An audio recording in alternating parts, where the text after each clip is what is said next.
Okay, magandang hapon sa inyo lahat. Ako po si June and welcome sa panibagong episode ng ating vlog. Ito na nga yung sinasabi natin. Talagang tumpak tayo na itong impeachment complaint ni Tambaloslos as ni Marcos Jr. ay labag sa konstitusyon, labag sa rules of impeachment. So tama tayo. Nagdesisyon na po ang Supreme Court at binabasura itong basura talaga itong impeachment complaint ni Tamba at ni Marcos eh. Bakit ko sinabi kasama dyan si Marcos kahit sinasabi niya na wala akong kinalaman dyan, na hindi ako pabor sa impeachment. Huwag mo nang lokohin ang taong bayan. The near fact na pinirmahan mo yung pork barrel ni Tamba, o di ba? Tinaguri ang the most corrupt itong national budget ng 2025. May siningit dyan na insertion si Tamba at nung nagpa-picture pa kayo sa Malacanang, 'di ba? Nire-review daw nila yung budget, 'di ba? Kasama pa yung mga taga DPWH, apat yata sila doon, may picture pa sila, kunyari nire-review. Pero pinirmahan mo rin yung pork barrel, 'di ba? Sasabihin mo wala akong kinalaman diyan. Hindi totoo yun. Wag po kayo maniniwala dyan, mga kababayan. Alam niya yan, dahil pinirmahan niya, ibig sabihin, pabor siya na ma-impeach si VP Sara. Parang taripa lang yan ng US. Wala din daw siyang alam. Sabi, tanungin niyo yung nagpataw ng taripa. Si Donald Trump daw ang tanungin. Siya yung nakapag-negotiate. From 20, naging 19. Na ibawas lang piso. Tapos inalas ka ni Donald Trump na si Marcos ay top negotiator. Ayop na yan. Alam po nito ni Marcos Jr.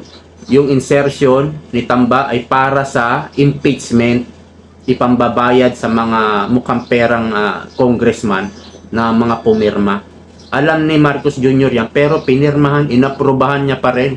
Ibig sabihin, pabor siya na ma-impeach si VP Sara. Yan po, bistado na dyan si Marcos Jr.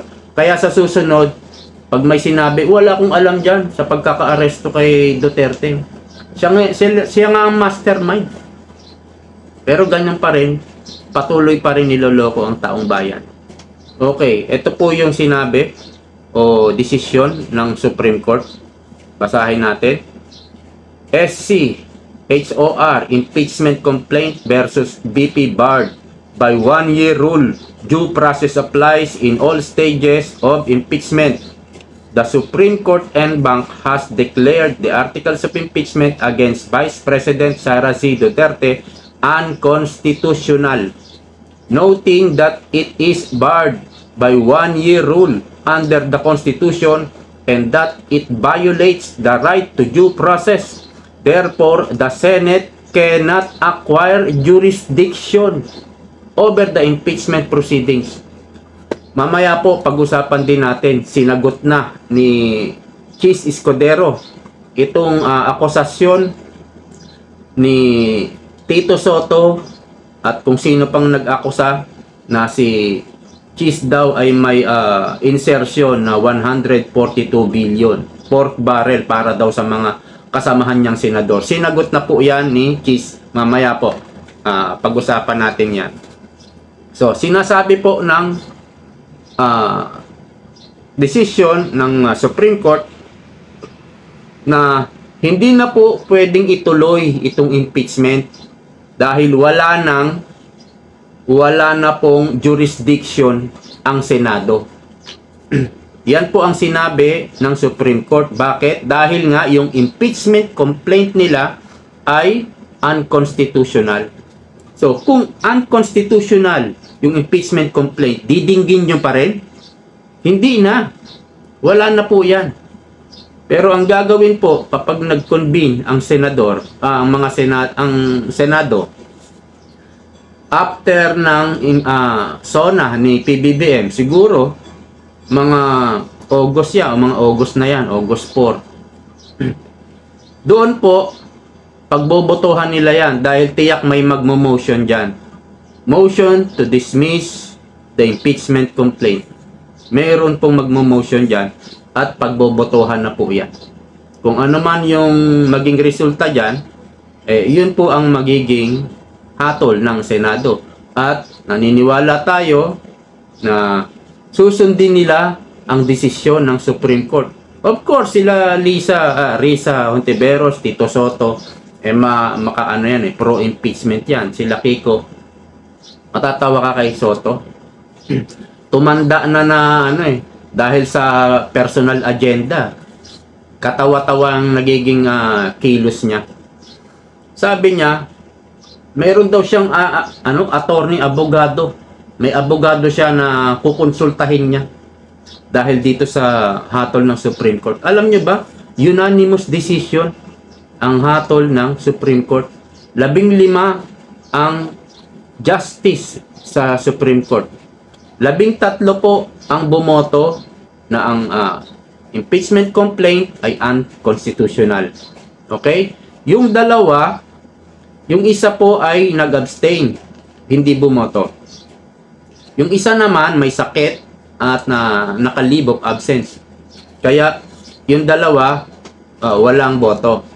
Yung 13 unanimously bumoto, panig sa kampo ni VP Sara.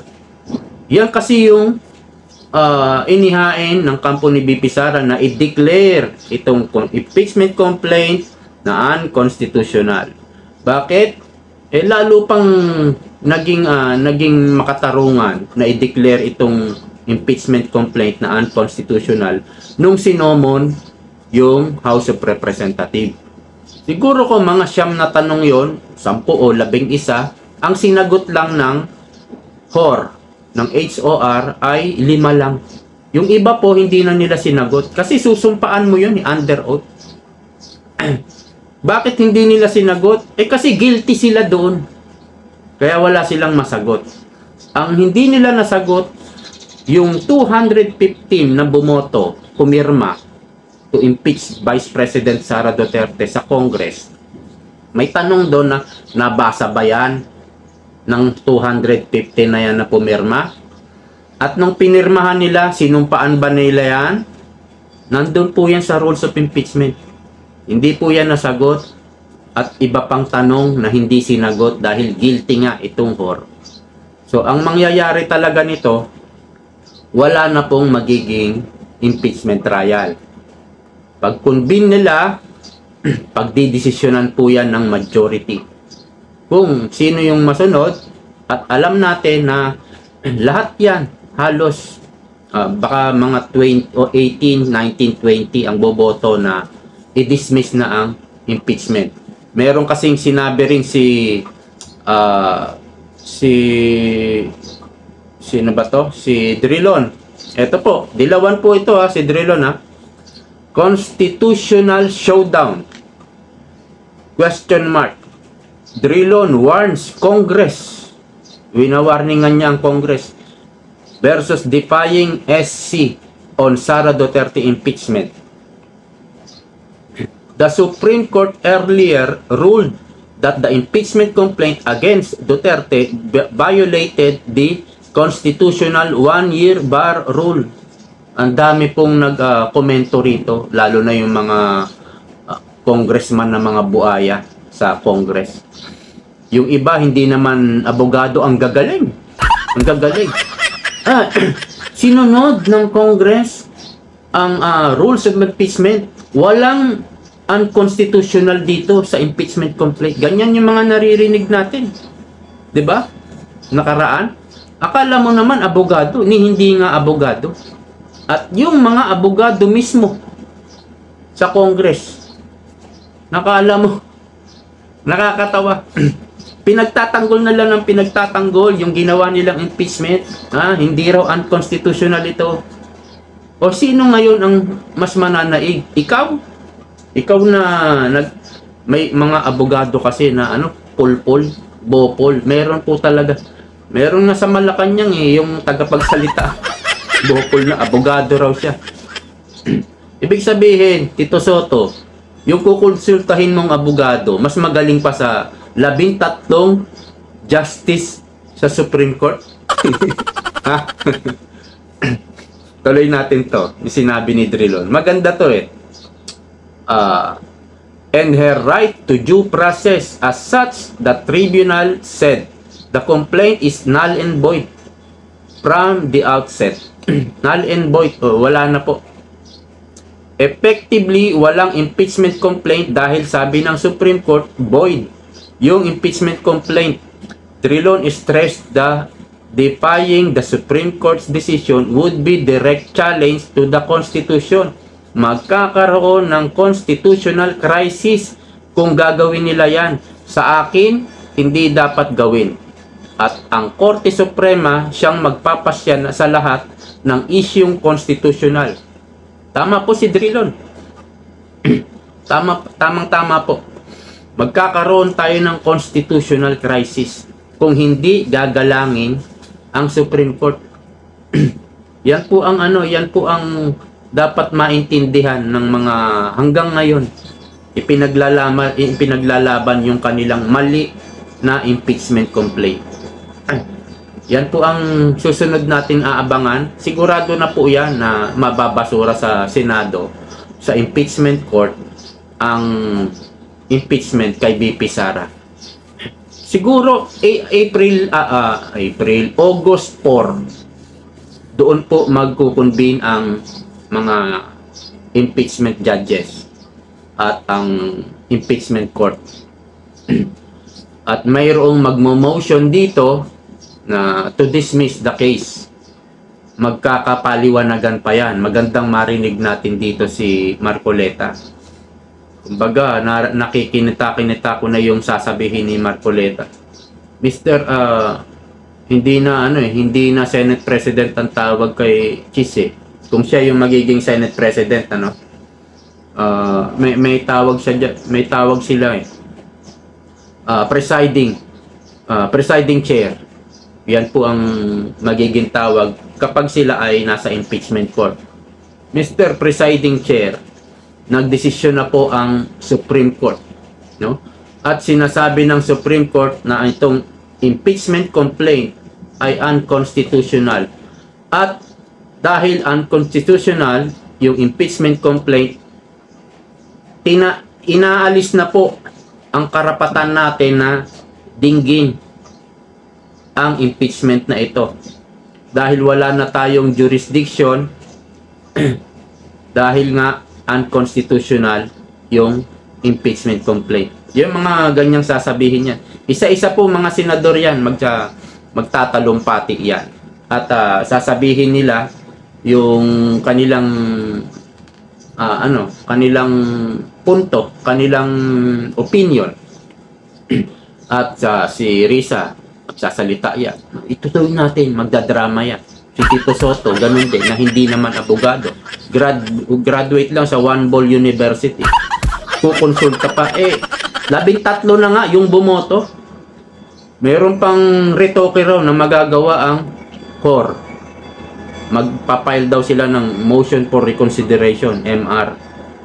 Hindi na nila mababago ang desisyon dahil nga unanimous decision. 13, 13-0. Paano mo mababago yan sa motion for reconsideration? Hindi na. So, yan po ang nangyari sa kanilang impeachment. Basura po. Diretso po sa inidoro. 80 pa plus na yan ni BP Sara. So, kung maghahain ulit sila next year ng impeachment laban kay BP Sara, sabi, February 5, na-impeach si BP Sara. So, kailangan February 6 hanggang pataas, doon pwede nang magsampa. Ang problema ngayon, paano sila makakakuha ng boto sa Congress kagaya nung nakaraan kung wala ng pork barrel. Kahit mag-insert ulit si Tambak para sa pork barrel, hindi na po eleksyon tapos na po eleksyon. Kaya nila itiniming ito doon sa 2025 election. Kaya nila tiniming dahil eleksyon nga mangangailangan ng pondo yung mga kandidato. Kaya tiniming ni Tamba, dito natin impeach si BP Sara at eto, pangangakuan natin ng 150 million. Kaya maraming pumirma. Ang problema pa kasi, kapag hindi ka pumirma, wala ka ng pondo, yung makakalaban mo, halimbawa, congressman, makakalaban mo sa iyong distrito, yun ang popondohan nila. O, wala kang pondo, tas yung kalaban mo, popondohan ni Tamba. Yun ang panakot Kaya marami pumirma talaga pag nag-vote buying yung kalaban mo, talo ka na. Meron silang, may lugar na malakas sila. Magbo-vote buying yon doon sa mahina na lugar. Mahina sila. Talo ka na. Kaya napilitan din Kumbaga, parang hinold up po itong mga kongresista para pumirma lang, para ma-impeach lang si VP Sara. Kahit nagkabuhol-buhol na yung kanilang impeachment complaint na 4. Diba? Saan ka nakakita nun? Kaya, yung desisyon ng Supreme Court, tamang-tama talaga Kaya rin unanimous decision Kasi nga, parang hindi na tinignan ni Tamba na meron siyang lalabagin, meron silang lalabagin na rules of impeachment, constitution, hindi na nila tinignan. Akala siguro nila, tuloy-tuloy na. Hindi napapansin ni VP Sara. Meron pa palang naghain. Parang 3 yata naghain Kampo ni VP Sara, si Attorney Torion, yung ano nila, grupo nila, meron pa isa na yun nga i-declare ng Supreme Court na unconstitutional itong impeachment complaint ni Tamba at ni Marcos Jr. at ni Lisa Marcos. Yan, mga impeachment nila yan. Hindi po pwedeng iligtas ni Bongbong yung sarili niya dyan. Pabor yan. Hindi, wag tayong maniwala, hindi siya pabor sa impeachment. Pabor. Dahil pinirmahan nga niya yung pork barrel para sa mga kongresista, para ma-impeach si VP Sara sa Congress. Wala na po yan. So, ano pang susunod na gagawin nila? Kakasuhan nila. Hindi na sa Supreme Court ay sa impeachment. Kakasuhan nila. Ang problema, kahit kasuhan nila si VP Sara, kahit makulong pa, pwede pa rin tumakbo si VP Sara. Kahit nakakulong, mananalo po yan. Mas lalong magagalit ang tao pag pinakulong nila yan. Talagang ang problema na lang, dadayain nila ito ng todo-todo para wag lang manalo. Mukhang hindi sila papayag na hindi sila ang maupo ulit. At matinding matinding kaswapangan ng mangyayari dito. Itong 2025 ang dami ng dayaan Baka magkagulo. Baka umalma na dito yung mga sundalo. Anyway, pag-usapan naman natin itong kay Chis Escudero na gumagawa ng paraan itong si Tito Soto. Gustong-gusto talaga maging Senate President. Kaya lang ayaw naman sa kanya ng maraming senador. Pinipilit talaga yung pagmumuka niya maging Senate President Palibasa, matanda na nga siya Parang 75 years old na siya At parang ito na yung huling hininga niya sa career niya. Parang ito na yun. Ito yung sinabi ni Chis. Simple lang sinabi ni Chis. I have not been known for pork barrel. Ibig sabihin, hindi po siya kilala, hindi siya sikat na gumagawa, nag-i-insert ng pork barrel. Ang kilala natin, si Tamba, si Saldico, si Drilon. Nung panahon ni Noynoy Aquino, si Drilon, sila Kiko, sila yung nag-i-insert para din sa pork barrel at kung ano pang korupsyon diyan sa budget. Sila yung nag-i-insert. At meron nga silang in-insert nung panahon na ni Tatay Digong na Benito. Hindi nakalusot kay Tatay Digong yung insert nila Gordon. Hindi nakalusot. Hindi pinirmahan, Benito. Ganon sana, Bongbong. Maniniwala pa ako sa'yo. Kung sinasabi mong wala kang alam dyan sa impeachment kay BP Sara. Kung Benito mo, yung pork barrel ni Tamba, maniniwala pa kami sa'yo. Wala ka talagang. Pero inaprubahan mo. Ibig sabihin, pabor ka talaga ma-impeach si BP Sara. Ayan, simple lang yung sinagot ni Cheese. At payag siya na na mag-imbestiga. Pero halatang-halata mo si Tito Soto. Ang kilala nating nag-i-insert, si Tamba, bakit hindi siya yung imbestigahan mo, Tito Soto? Bakit si Cheese na hindi naman sikat pagdating sa insertion? O, di ba? 142 billion daw. Sabi ni Cheese, hindi ko gawain yan. At hindi, yan na, I have not been known for pork barrel. May sinabi pa siya, in 27 years being politics, o in politics, hindi daw siya gumawa ng insertion. Yun ang sabi niya. Kasi naging congressman yan, naging senador. Kaya yun yung simpleng sagot niya. At willing siyang maimbestigahan. Walang problema. Kaya lang, kapag nag-motion itong kaya privilege speech, si Tito Soto na imbestigahan, si Cheese, hindi po, may mag-o-object po dyan. Kapag may nag-object, let's break the Senate. Kumbaga, hahatiin yan. Botohan po ibig sabihin nun. Botohan. Di hahatiin sa boto. Kung sinong pabor na maimbestigahan si Cheese at kung sinong hindi. Hindi magwawagi si Soto. Siya nga yung Senate President Wala naman panalo na si Soto Majority.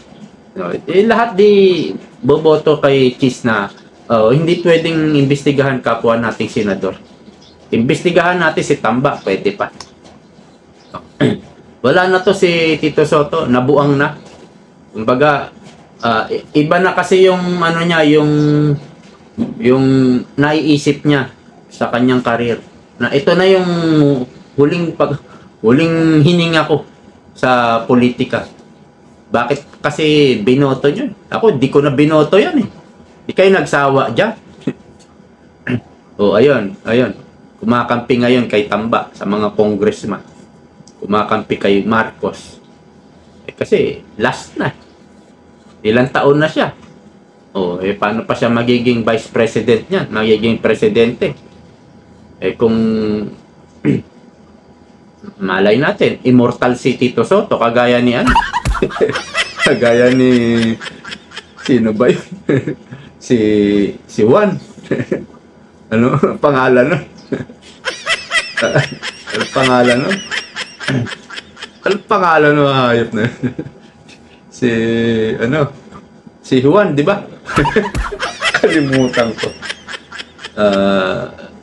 Hindi si FBR, ako ng FBR si Juan. Kalimutan ko. Okay ng inang niya.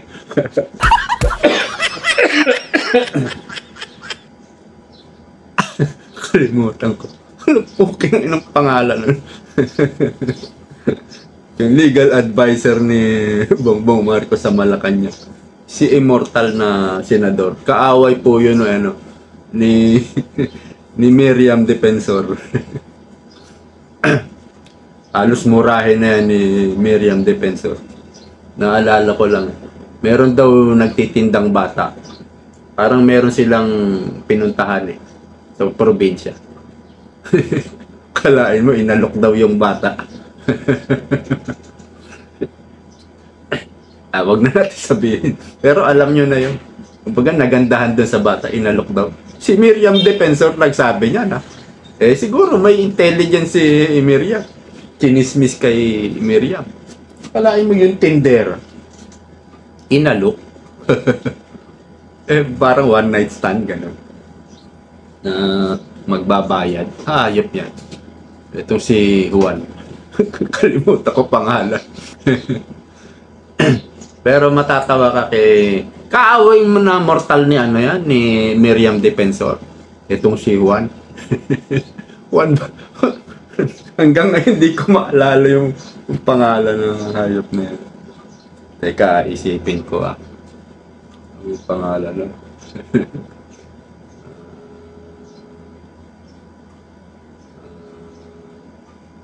Former Senator.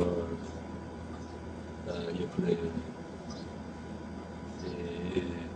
Hindi ko talaga. Nakalimutan ko talaga. Kalimutan ko pangalan. Enrile. 1/4 si Enrile. Ayun. Naalala ko rin. Si Immortal. Buti kung kagaya mo, Tito Soto, si Immortal. Enrile. 100 years old na. Ano to? Kumbaga, nalasing na si Tito Soto sa kanyang pangarap. Tumakbo ng Vice President, talo. Ayaw sa'yo. Ibig sabihin, ganun din si Lacson. Pro-impeachment na. Dahil nga, kapag na-impeach si BP Sara, baka pwede akong manalo. Baka may chance ako. Baka winnable ako. Kasi pag tumakbo ka, at nasa number 3 ka o number 2, may sinabi si Miriam na naman. Kapag tumakbo kang presidential o presidente, kapag number 3 ka, number 2, number 1, ang pera dadagsa. Ikaw number 1, number 2, o number 3, sabi ni Miriam, ang pera dadagsa. Galing sa mga oligarko. Kasi yung oligarko, hindi lang naman isa ang manok niya, hindi lang isa ang binibigyan nila ng contribution fund. Hindi lang isa. Para sigurado, dalawa na. Yung 1 and 2, bigyan mo yan ng ano. Pag tinanggap, okay. Baka pati number 3 sa survey. Kaya lang ngayon sa survey, parang ano na, binaboy na ng mga sarili nilang survey company. Ganun daw sabi ni Miriam Defensor. Kapag tumakbo ka ng presidential, mula number 1, number 2, number 3, ang pera dadagsa. Kaya itong pagtakbo ni Bongbong Marcos, dagsa talaga yung pera niya. Halos lahat nagbigay yan. Baka pati drug lord nagbigay, tinanggap. Kaya bawal ang blood. Kailangan bloodless. Iniisip ko lang. Kasi bakit parang hindi niya nilalabanan ang droga? Makakahuli, driver lang mahuhuli. Ano ibig sabihin nun? Kunwari lang may nahuhuli. Kunwari may ginagawa. Kunwari nilalabanan. Kunwari. O ano na nangyari sa nahuli? May sinunog, hindi naman binulatlat. Nakabalot pa rin. Hindi natin alam kung asin o betchin o kung tawas. May sinunog. Tapos wala na. Pakitang tao lang. Kunwari lang. Yan po yung presidente natin ngayon. Mahilig manloko. Kunwari. Hindi siya yung nagpakulong kay Tatay Digo. Kunyari, hindi siya pabor na ma-impeach si BP Sara. Hanggang 2028, manloloko yung tao na yan. Yan po ang gagawin niya. Okay. Hanggang dito na lang po. Maraming salamat. Bye-bye. See you po next time.